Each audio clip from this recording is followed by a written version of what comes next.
There are very few cars that have been redone only 3 times since the early 60s. This is one of them. It's the new 911 on a platform designated 991. Let's drive this 2012 Carrera S on that all-new architecture and check the tech.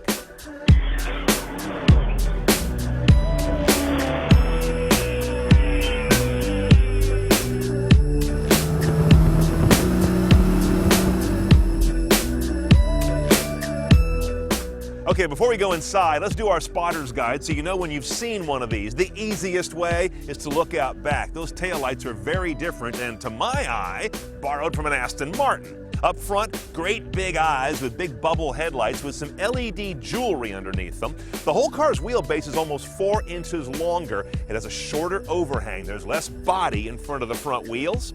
And inside, you know immediately you're in a 991 because of that console.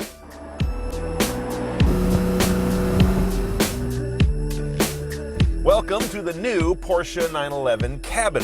What draws my eye is a lot more angular stuff going on the dash. They've kind of taken some of the curves out, somewhat like on the exterior of the car. That's called the PCM, the Porsche Communication Management Head Unit, and that is stock on 911s from a Carrera on up.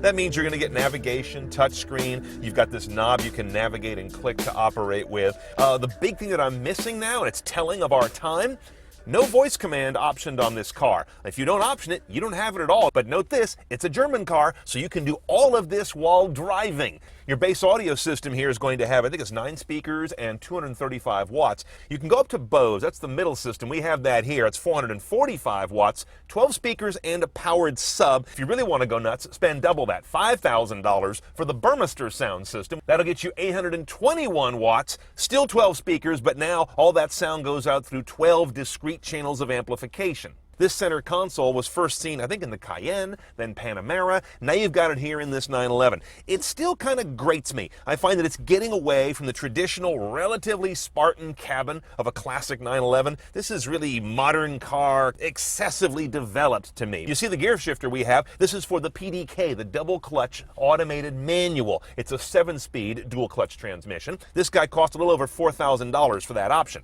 And this little PDK deal here is only on a PDK-equipped car. It'll show you a couple of things. We have the Sport mode, which will give you a light that lights up right there, or Sport Plus, which I'll explain later. This little button here is not a pair of binoculars. That's actually for your Sport exhaust system, an optional exhaust that can vent more noise out the tips if you'd like it to. Almost $3,000 for that little show-off detail.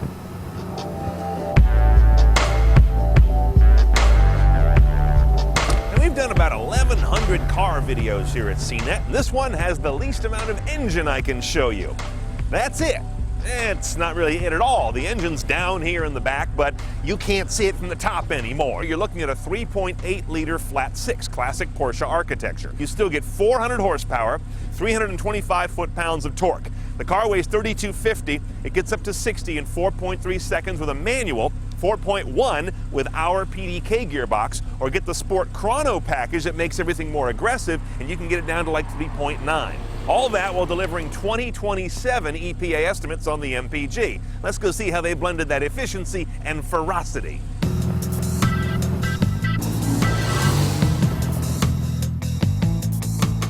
Now you may have noticed this button down here, which is the auto start stop defeat switch. I'd wear that one out, because one thing I don't need is a 911 doing auto start stop. But that is obviously part of how they got this guy to 2027 MPG. I understand the strategy. Another reason that they got to that pretty good mileage estimate is that they've got this 7-speed gearbox in here, this PDK. And it tends to, like most automatics, unless you stroke it, it's going to seek top gear all the time. So I do find this car is a little flat-footed when you're just tooling around town or doing normal driving in standard drive mode with no sport engaged. However, push this little button right here, or this one next to it, Sport or Sport Plus, and everything changes. Now the throttle response is a little more ambitious, the suspension gets firmer. If you've got the PDCC, which is the dynamic chassis control, that kicks in and really keeps the car flatter. Here's how I'd put it though, it really lightens the car. Push one of these sport buttons and you seem to take hundreds of pounds off the wheels. That's the real magic of a 911. Now, if you saw my take on the GTS recently, you know that I really loved that car, even in everyday driving, and this one, same thing. However, I was expecting a little more of a compliant suspension with the longer wheelbase. This car doesn't seem to ride any more comfortably than the GTS. It's very firm and sporty. Day in and day out, like most owners are going to use this thing, not on the track, it can be a little tiresome. Okay, the new 911 is not a cheap date, but you knew that going into it. $97,000 base for this Carrera S, and the new car is only available so far as an S or a base Carrera. On top of that nearly 100 grand, I think I'd only pick a few options. One of them would not be the PDK, saving me $4,000. Sport exhaust is kind of fun, but $3,000? And I'm okay with the middle sound system we had on here, the $2,400-ish Bose rig. Now, you're over 100 grand no matter what you do on this car, unless you take it straight off the floor, and I doubt they're shipping a lot to dealers that way, but this remains one of the great refined automotive stories you can ever get into.